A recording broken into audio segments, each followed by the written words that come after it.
It is with great pleasure I welcome Dr. Stephen Finn to our podcast today. Dr. Finn is the president and founder of the Therapeutic Assessment Institute in Austin, Texas, where he maintains a private practice.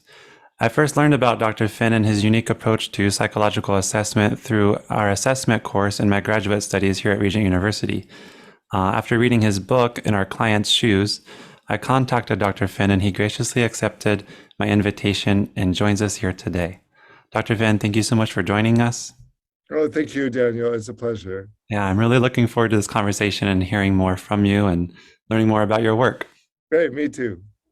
Um, I think it would be interesting if you could just kind of share where where your interest in psychology first began. You know, I think like a lot of psychologists, I was just one of those people who was interested in people, and people liked talking to me and telling me about their problems long before I became a psychologist. Yeah. um, but when I was 18, I went to Haverford College to begin my, undergraduate career, and I was really fortunate to have some really wonderful psychology professors there, and I got very interested and decided to major in psychology. Hmm. And then from there, after a year break, I went to the University of Minnesota to get a PhD in psychology. And that's where my interest in psychological assessment really developed. So, Okay. yeah. Did you know that psychologists did assessment and testing before getting into like majoring in psychology? I can't remember that I did. Uh, Though I was very interested in personality, and I knew there was such a thing as personality testing, hmm. but I think I didn't know much about clinical assessment. So, Uh-huh. yeah. Yeah, for me, I didn't know. One of my first classes in grad school was the introduction to IQ testing, and I Mm, had no idea that psychologists did this. I saw the Rorschach ink blot test, stuff like that, yeah, but IQ testing, I was like, we do this, so that was kind of a surprise for me. interesting. Yeah. Yeah, yeah, Um, I saw that you in the book. So first, I read In Our Client's Shoes. That was written quite a bit ago, yeah. um, 2007. Yeah, it was published. 2007, and that was a beautiful book. Got articles and presentations that you've given, and it's really well compiled. It gives a great overview. Is there a newer or more recent book that you would recommend, or is that still the book that you would recommend for kind of getting a feel for what it is that you do? We have two new books coming out in 2022 Oh. that will be published by Routledge. And one is on therapeutic assessment with adults, Hmm. and it's called the Therapeutic Assessment Using Psychological Testing to Help Clients Change. Hmm. And then the second book is on therapeutic assessment with children, Hmm.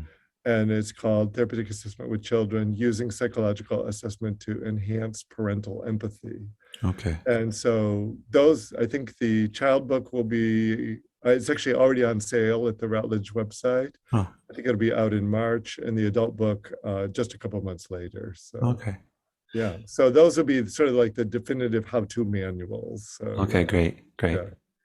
Can you give us a little taste of why enhancing empathy? Yeah. For the child book, Yes, yeah, sir. Yep. yeah. So I think what what we've learned with therapeutic assessment with children is parents come bringing a child who has some kind of problem. Often the child is sort of the identified patient, Hmm. and but that the parents often don't have an accurate or compassionate view of what's going on with the child. Hmm. And so we found that the best way to help children who come to us is to do a therapeutic assessment, kind of like a family systems intervention, Hmm. where we try to help the parents see the child more accurately and compassionately and understand what's going on. Hmm. And there's an old family therapy saying, if you change the viewing, you change the doing.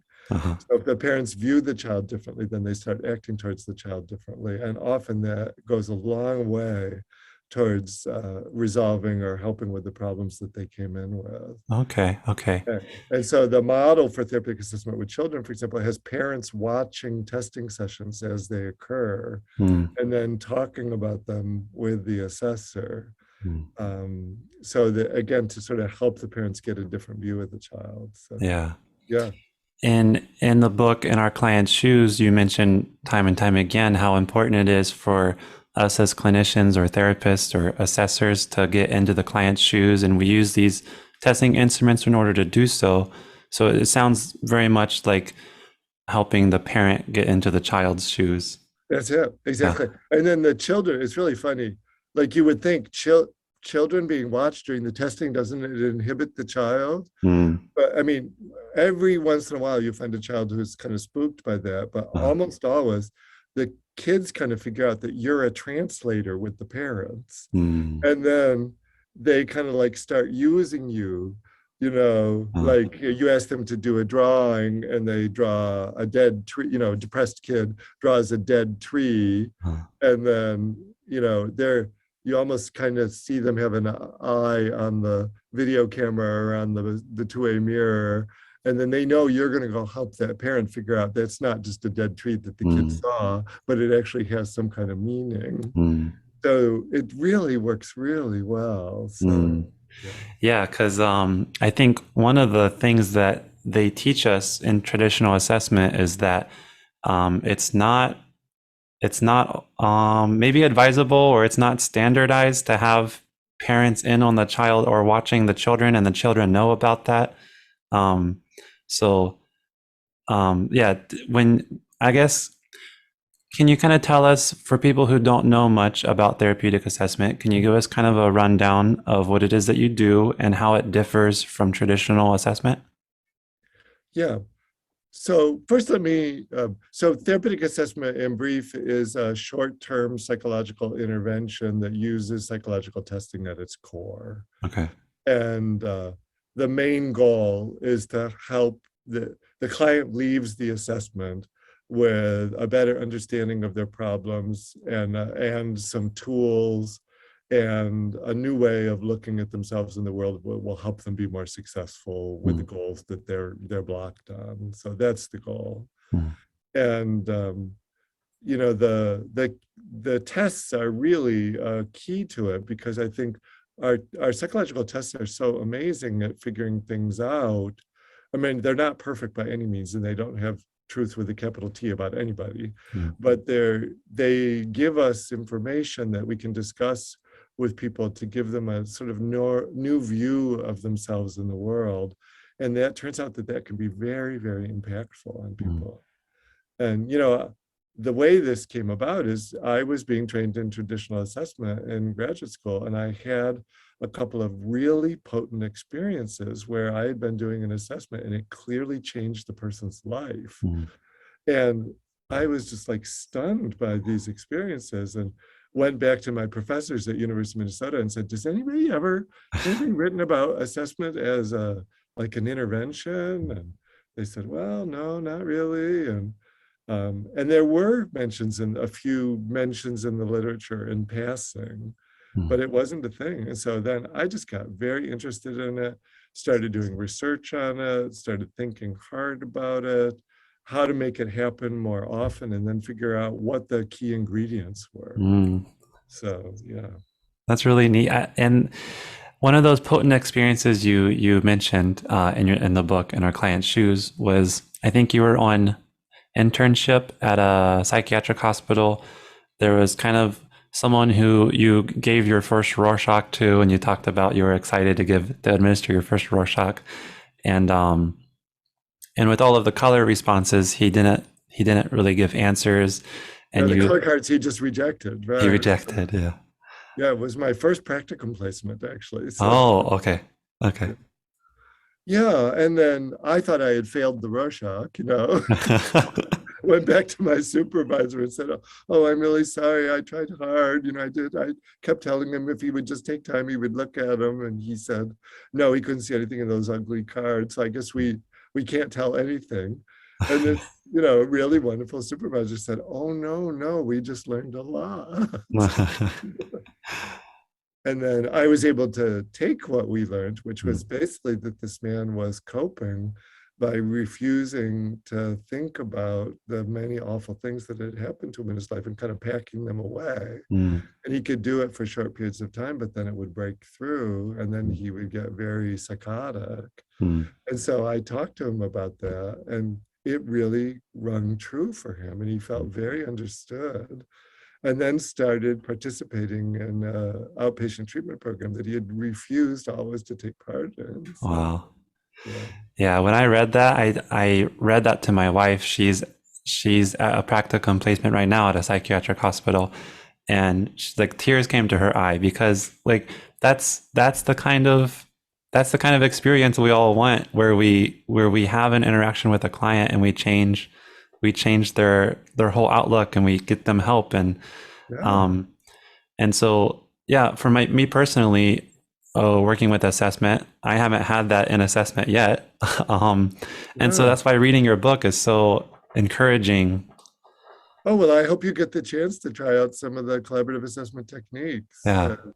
Our latest research shows, even if you don't do a full therapeutic assessment with all the bells and whistles, if you just sort of get on the playing field and Mm, bring in some of the collaborative practices and bring in the attitude, the core values, mm. that it can really influence people. So Uh, yeah, yeah. can you tell us a little bit about so you mentioned, you know, you went back, you asked, is there any research on this? You started looking into it.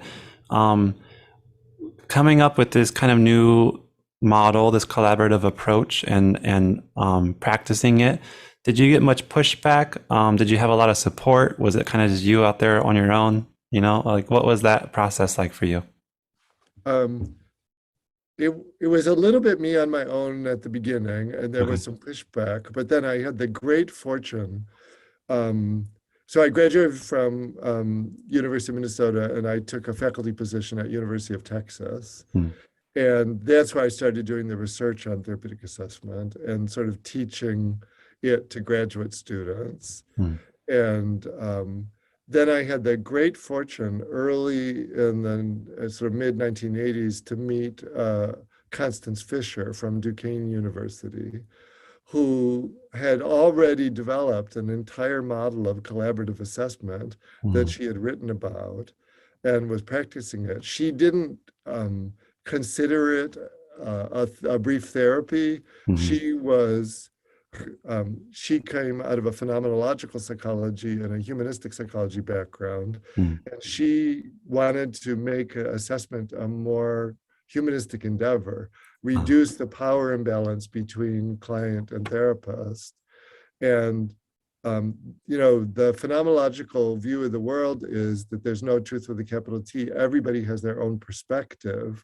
And so if you take that perspective, it's very natural to give a test to a client and say, what do you think this means? Hmm. And rather than go back to your office and then tell the client what it means, you know. Uh-huh. So she started practicing that. I discovered her work, and I had already started collaborating with clients a little bit, but then I imported her practices into therapeutic assessment and then developed a few of my own Hmm. that then she started using. So the two of us kind of were a pair together that helped things move forward. And Uh-huh. she got even more flack than I did when in the 60s, when she would send out articles about her collaborative practices, the reviewers would reject them and say, this is unethical and you can't Wow. do this. And I got some of that, but she got it much more. Wow. So we supported each other and started, you know, working together. And Yeah. yeah, so. And how long after when was the Therapeutic Assessment Institute and the Center for Therapeutic Assessment, when were those founded? So in 1993, I left my faculty position at UT and Mm, founded the Center for Therapeutic Assessment in Austin. mm, And so then I brought together a group of people who wanted to learn therapeutic assessment. And so there's 7 of us right now here at the center. mm, And we started working, and it was a huge success. mm, So then I started doing workshops and writing about therapeutic assessment. mm, And then in 2008, I think it was, I brought together people from in the Austin community who are interested in therapeutic assessment. We started forming the Therapeutic Assessment Institute, Okay. and we were incorporated in 2015 with Oh, a board of people all over the world, because but at this point I had trained and there were people all over the world doing therapeutic assessments. So, well, yeah. what a vision. What a visionaire, right? Oh, well, Like, thanks. No, I love what I do. yeah. And I just love the idea of more clients getting help through psychological assessment. Mhm. And luckily people were interested and wanted to learn it. And Yeah, so that's actually something I wanted to ask you about is is reading about this and seeing the potent experiences that you talk about and all the many more that you must have that I haven't heard yet, and knowing how valuable it is there a part of you that when you hear of people not practicing this way or not incorporating therapeutic assessment into their private practice, let's say, or still just, I don't know. I don't know that traditional assessment is indivisible, but is there part of you that wishes the word was more out there and the more people were acceptable to this approach? oh, sure. That's Yeah, how I'm trying yeah, to spread it. Yeah, yeah, absolutely.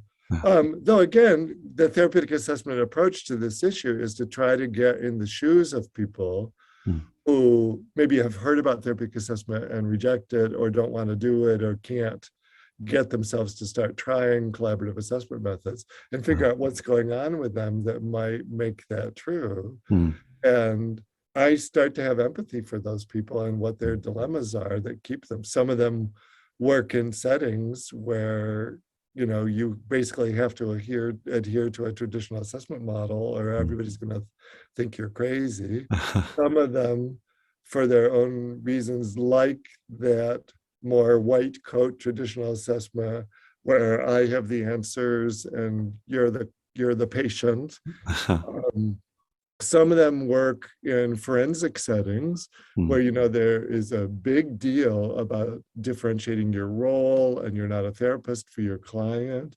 mm, And I have a lot of empathy for those people and how difficult it can be to start imagining giving feedback to clients when that's not the standard practice. mm, Um, and but we just trying to take all those sort of blocks to therapeutic assessment, understand them, and figure out how we can help people with them. mm. So, That's a really good point. That's good. yeah, yeah. I saw that you're so widespread now. I saw in Milan, Italy, and I forget, Tokyo, Japan, maybe. You have people all over the world. Yeah, we have a European Center for Therapeutic Assessment in Milan, Okay. and then we have a Asian Pacific Center for Therapeutic Assessment in Tokyo. Okay. And then there's a group in Holland at the Versprung Institute for Personality Disorder Treatment. Mm. And there's a group in Buenos Aires that is very interested. So it's starting to spread all over. Yeah. Wow. And right now, I'm for the first time beginning to train someone in China, in Oh mainland man. China. So yeah, who is very interested. So What's it like when you kind of slow down for a second and look back to when you first started researching this and knowing now how widespread it is? oh, I kind of pinch myself to tell you the truth. I bet. Yeah, yeah. Mm. But I also feel very humbled by it, because I think Mm. there's still a lot for us to learn. Yeah. And as it spreads, I think there are, and by the way, the amazing thing I found as I go around the world, there are people with good hearts and minds who've been doing psychological assessment, and they start inventing collaborative assessment on their own, Uh. but they feel kind of guilty about it. Like they'll say, you know what I did? I've been giving the Rorschach, and then I asked the client afterwards what he thinks of his own Mm. responses, Uh. and then they find out about therapeutic assessment, and they're very relieved, Mm. and Uh. happy. But then sometimes they have things they've invented that they're doing Mm. that we were not doing, and we start incorporating them. Oh wow. So it's this, it's both a really a wonderful but a humbling experience Mm. too. Yeah. So it's just great. Yeah, Yeah. I'm I just still love, learning. I'm still learning. So yeah. I just love the not the I love the collaborative nature of therapeutic assessment with the people you're working with, but also the collaborative nature that you're talking about, where all around the world, when you meet other people that are adopting these different techniques or things that maybe you guys haven't thought of, and then you're collaborating with each other, and it's just building this model of collaboration. I love it. Yeah, well, Yeah. thank you. I mean, I try to have the model be consistent on every single level. So, absolutely. And Yeah. when we're supervising people, we try to take a sort of therapeutic assessment approach to training and supervising people Mm. too. So, yeah. Yeah, that was something that stood out to me is you began teaching a class on assessment. I'm it's blinking on me where it Yeah, was. University of Texas. Yeah, Okay. a graduate class. And then you thought to yourself, well, if I'm going to be teaching, I might as well use a therapeutic assessment type of collaborative approach to this teaching. And that class sounded wonderful. It sounded like everyone really appreciated it. Absolutely. Yeah. Yeah.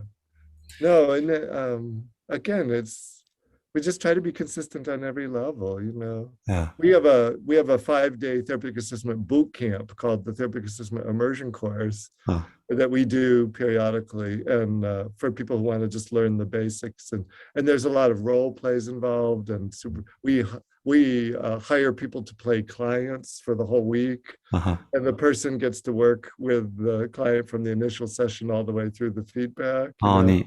and with somebody helping them every step of the way. And people Mm. tell us it's life changing, you know, to Mm. just go through the course. So yeah. Wow. So There at the institute, if one wants to get certified in therapeutic assessment, can you tell us about that process and what that looks like?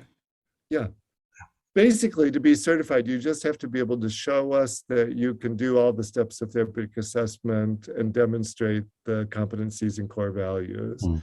So what we have been doing is people get supervision and training, and then at some point they videotape an entire assessment, send in the videotapes. We watch them and make comments on them, and then we have a discussion with the person who's applying. Oh. And if they pass, then they're certified. Oh. We recently have a new secondary way that people can get certified. They can work with one of the TA Institute faculty session by session, like you show me videotapes of an initial session in supervision, and then I go, okay, that's good enough to be certified in an initial session. Uh-huh. And then you move to the next step and you do that. Okay. And then, so you can even use different cases and accumulate. And when you Oh. got through all the steps, then you're certified. So, Okay.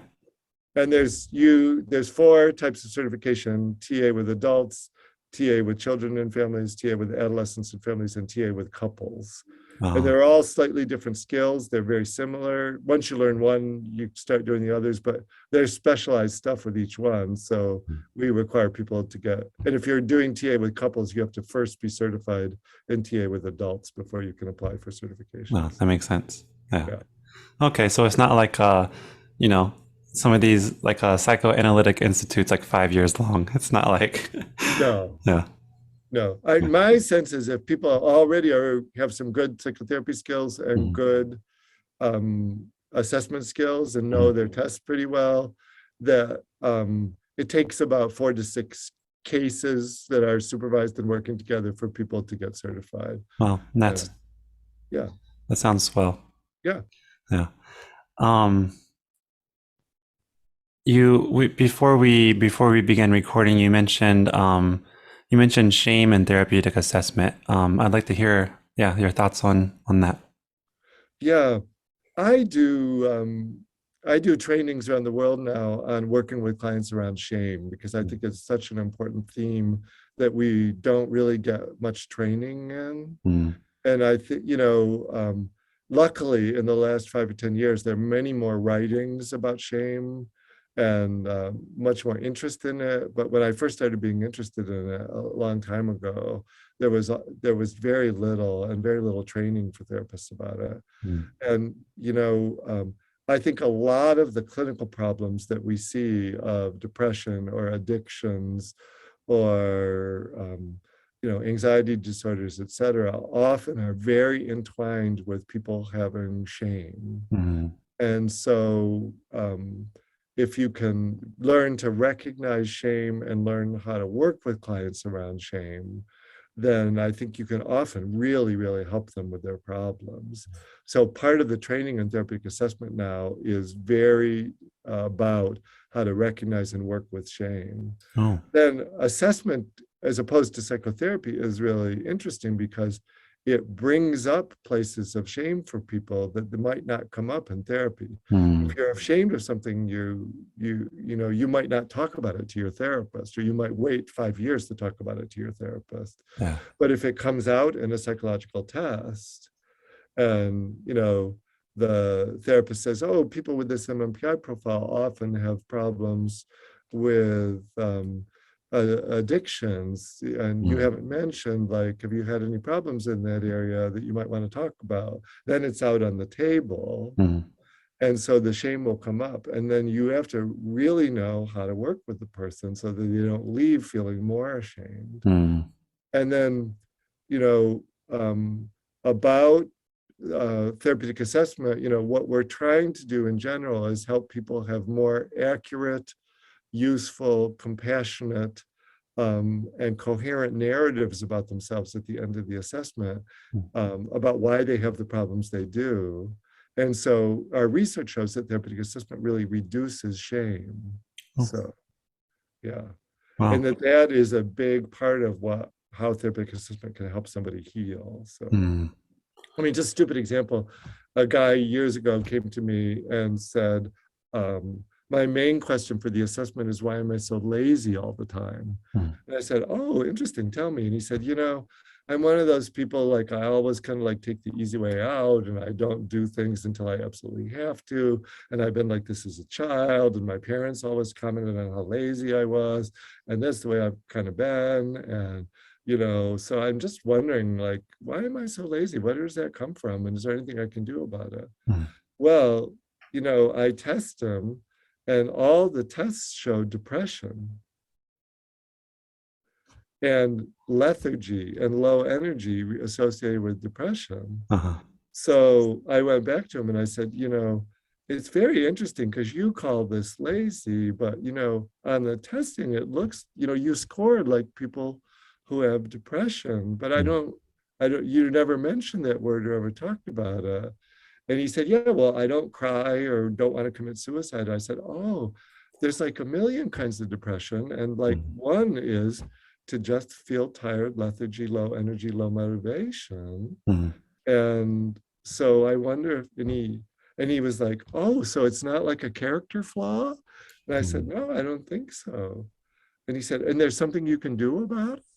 Oh, yeah. And other people have this too? Oh, yeah. And what's it called again? Lethargic depression? Oh, wow. Is there something I can read about that? Oh, yeah. And so at the end, Yeah. he like shifted. He had this very negative view of himself as being Mm. lazy. Yeah. But then he found out that there was something that he hadn't been able to put a different word on. Mm. And he spent his whole life just thinking that there was something wrong with him or his character, and why couldn't he just tough through or do what, be disciplined or whatever it might have been. And then, so then just this, through this therapeutic assessment, and then finding out he didn't have to feel shame for being broken. Right. Yeah. And the story was touching. His Mm. mother had died when he was 5, Mm. very suddenly. Mm. And his father kind of like fell apart for a while, but then married another woman a year later, and she was a little bit like an evil stepmother. Uh, And he had this profound loss. And so yeah. when we looked back, he was like apparently like a really cheery, bouncy child. Mm. But after his mother died, then he remembered like lying around a lot and not Mm. wanting to go out and play and all that kind of stuff. But Oh. at 5 years old, nobody tells you that's depression. Yeah. And nobody saw it as depression or understood where it came from. Yeah. So, Wow. yeah. And Um, I just have a belief, if you have a problem and you have shame about the problem, mm. if you have an eating disorder, or if you have an alcohol problem, if you have a sexual dysfunction, or you have depression or whatever, and you're ashamed of it, Mm. the problem will be harder to resolve. And if we can engage in a process that makes you have more self-compassion about why you have that problem, even if you don't do anything else, that problem begins to start to resolve just by reducing the shame. Mm. Yeah, I could see that. That makes sense. Yeah. Yeah. Um, and how long have you been maybe empirically researching shame with therapeutic assessment? We started doing it in a very indirect way. The very first study of therapeutic assessment that we did in 1992, my colleague Mary Tonziger and I, we looked at the effects of MMPI feedback on people as opposed to getting an equal amount of time doing supportive psychotherapy. Mm. And we measured symptomatology, but then we also measured self-esteem, Mm. and people's self-esteem went up. Uh, And then I realized, oh, wait, yes, self-esteem goes up, but what's really happening is we're reducing shame. mm. And so then in subsequent studies, we started being more attentive to what was going on. Uh-huh. Yeah. And this might be a dumb question. How would you say that? So there's talk about labeling, um, and what it means to give someone a label. And some people might feel relieved by getting a diagnosis. They're like, oh, that's what's wrong with me. Some people might not enjoy being diagnosed a certain way. So when self-esteem goes up after like an MMPI feedback session, what would you say is exactly happening that reduces the shame in that feedback session? Yeah. Yeah. Well, again, what I hope is people come to understand something about why they have the problem they have, Mm-hmm. that there's a word and a name for it, that Mm-hmm. they learn to take themselves a little less personally, Okay. and then see that there are things they can do possibly to help themselves. Mm. And I think there's another thing too. They feel seen and understood by someone and accepted. Mm. Like for example, we don't give a diagnosis to anybody unless they ask us for a diagnosis. Okay. That's not one of their questions. Yeah. Then, I mean, there are contexts where you're working in an institution and you have to give diagnoses. Uh-huh. So then you might share it with the client. Yeah. And we'd say, your psychiatrist has asked us to weigh in on what diagnosis might be appropriate. So we'll be trying to answer that question. But what questions do you have about yourself? Mm. Um, but the main goal is to help someone feel seen, understood, accepted, and understand themselves better in a new way that works better for them and that helps them take the next steps that they need to grow and Mm. change. So I really like the way that in therapeutic assessment you do that with the client, is how they lay out. I think one of it is you mentioned, what like quandaries do you have that you would like to figure out? What questions do you have about yourself? yeah, And you have them list 3 to 5, maybe, is something like that. sometimes more. Yeah. Yeah.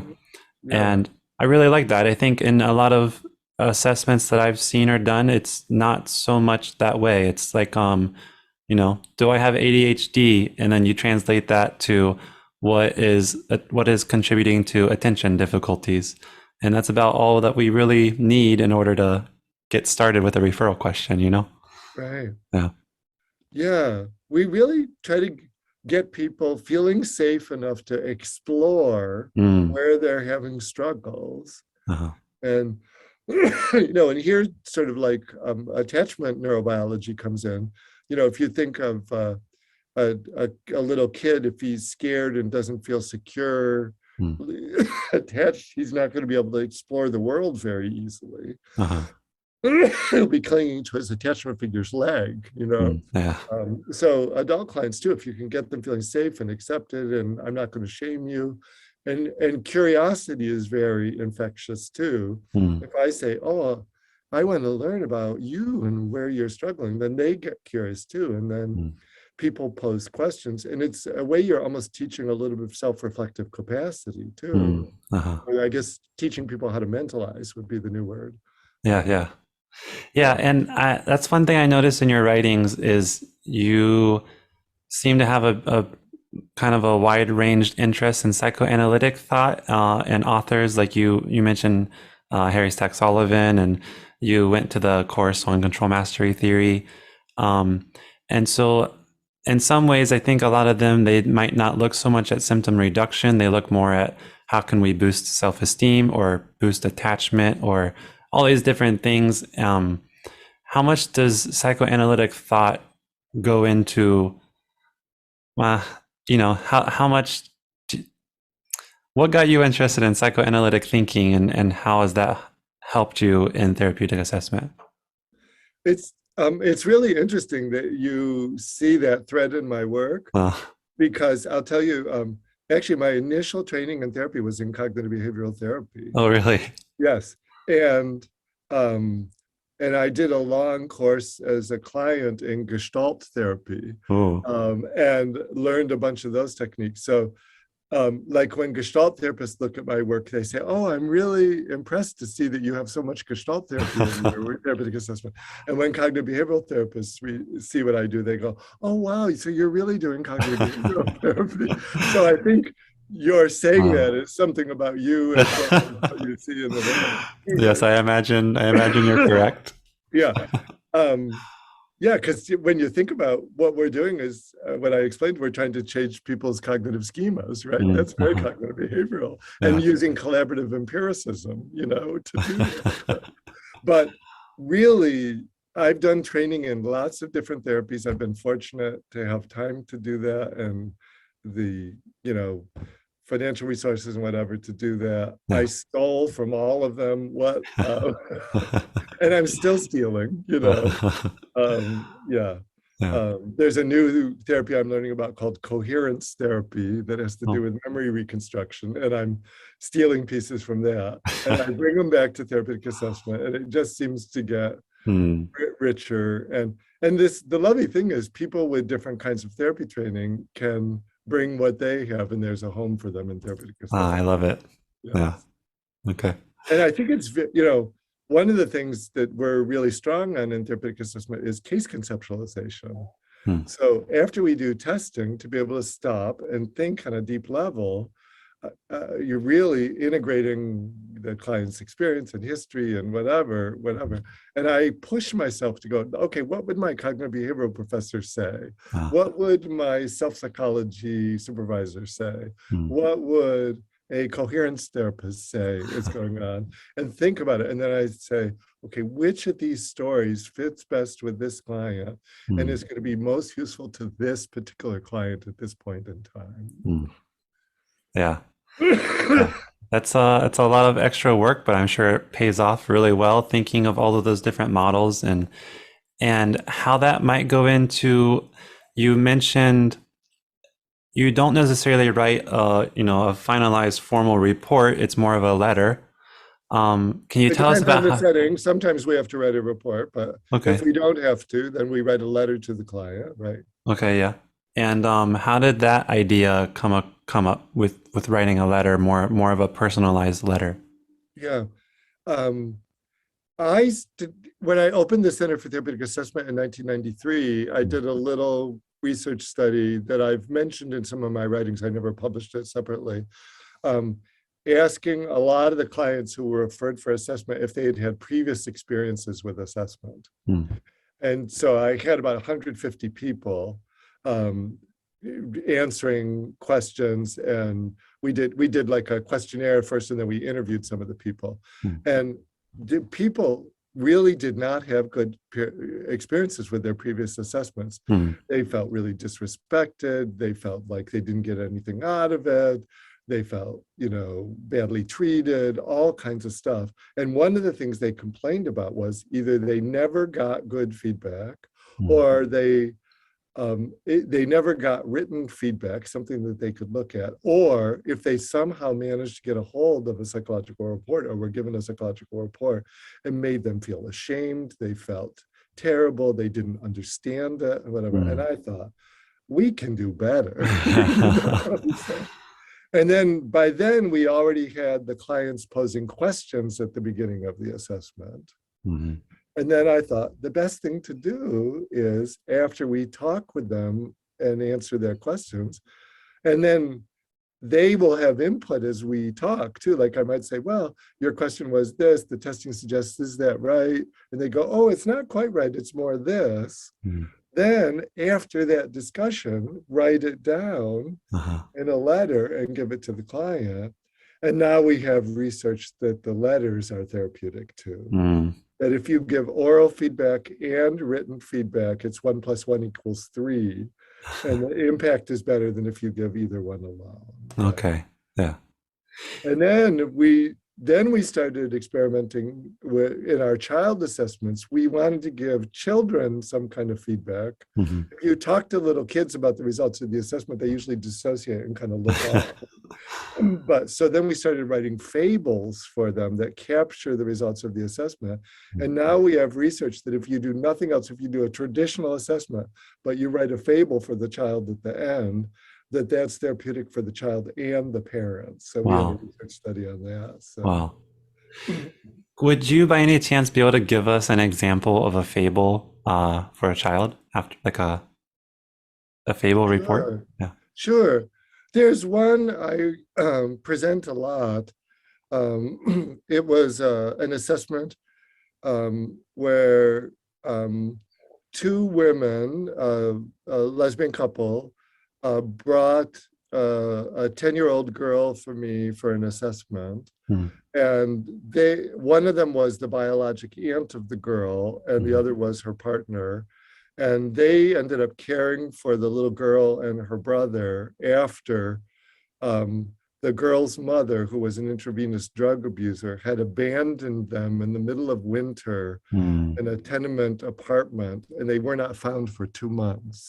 Wow, And two this little months. 10-year-old girl had been um, cooking for her brother and taking care of him, scrounging in garbage cans to take care of him. Mm. And the early history, even before those 2 months, this mother was very chaotic. And so anyway, the aunt and her partner ended up taking the girl.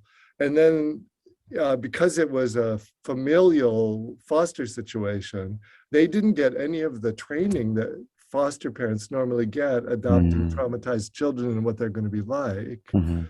And they were just completely overwhelmed and confused by things. Like the girl would hide food in her room, and Mm. they would find, a bucket of cookie dough in there. And then when they would ask, did you take this? No, no, no, no, I didn't take it.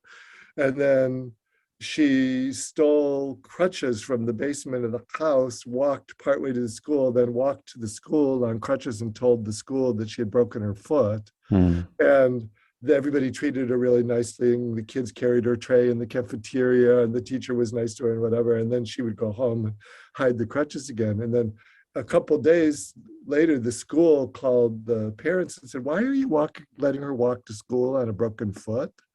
And they were like, "What?" And they were furious. They felt Mm. like she was trying to make them look bad. So there were all these kinds of things. And she was really bossy with her little brother. And they kept saying, "Don't do that. We're in charge of him. You don't have to boss him."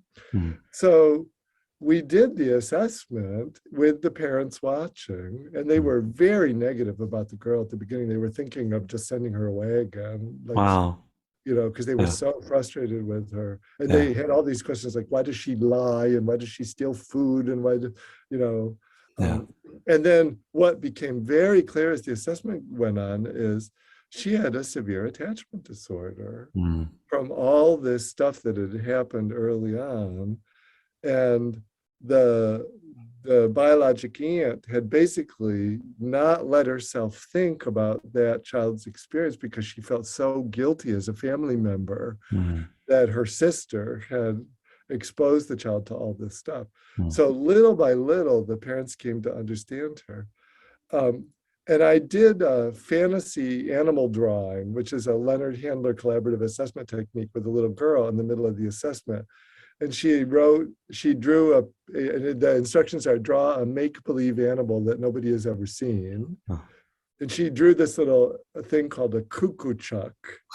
And then you ask the child to tell you a story about the cuckoo chuck.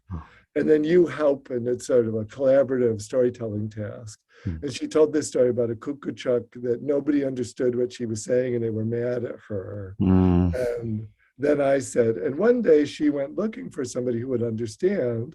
And then I put it back to her, and then she said, and then one day she found this other entity called a choo-choo-coo, and they understood each other, whatever. So anyway, for the fable at the end, I wrote a story about a little cuckoo chuck that had a lot of awful experiences. I couldn't really explain to people how they felt inside, and instead would steal food or walk on crutches, etc. But then the cuckoo chuck parents were so puzzled that they took the little cuckoo chuck to some wise owls in a part of the forest who had the cuckoo chuck look at ink blots and do drawings or whatever. And then they explained to the parents at the end what was going on and why the cuckoo chuck had stolen the crutches and all this kind of stuff. And and here's this little girl, and the parents are there when you're presenting the fable, and they had seen it beforehand and contributed some things. And she chose to read it on her own in front of everyone. And as she's reading it, and then at this one point you could see she got that it was about her. And that, we were basically explaining this stuff about her in this way. And you could just see this child get it, feel pleased, transform. It was just so moving, really. So, yeah, I'm sold. I'm on my way to your institute right after this, right after this podcast. Yeah. That's awesome. That sounds like some great work. It sounds like I really like it. When we had I was taking the Rorschach class last summer. Yeah. And that's when I first heard about you. They showed us a video about you and therapeutic assessment. And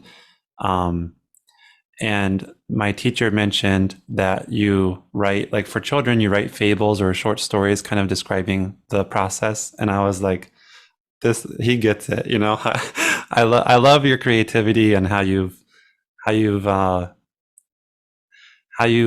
put so much of yourself in this and how you've pulled from all these sources. And I look up to it and I admire what you're doing. Yeah. Oh, well, thank you, Daniel. Yeah. So I just love what I do, and I've learned a lot from my clients, and I just think this way of assessment helps us grow up more as people too. If you use tests to get in people's shoes, then you get to be empathic to all kinds of people that normally you might not be empathic to. Why does the pedophile do what does he do? Why does the murderer do what he do? Why does this person who seems like they're so self-sabotaging, why do they do what they do? And you start just developing more empathy for the whole world, Yeah.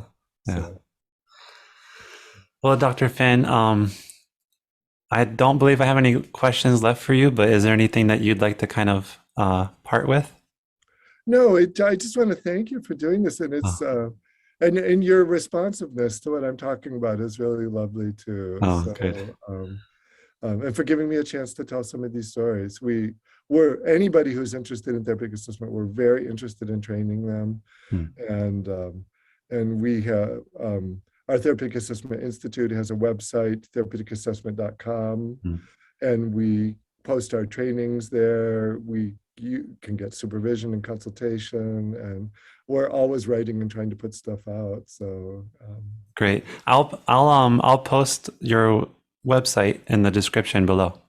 Thank you very much. Yeah. Okay, Daniel. Dr. Finn, thank you so much. Yeah, take good care. Thanks again for the opportunity. Bye.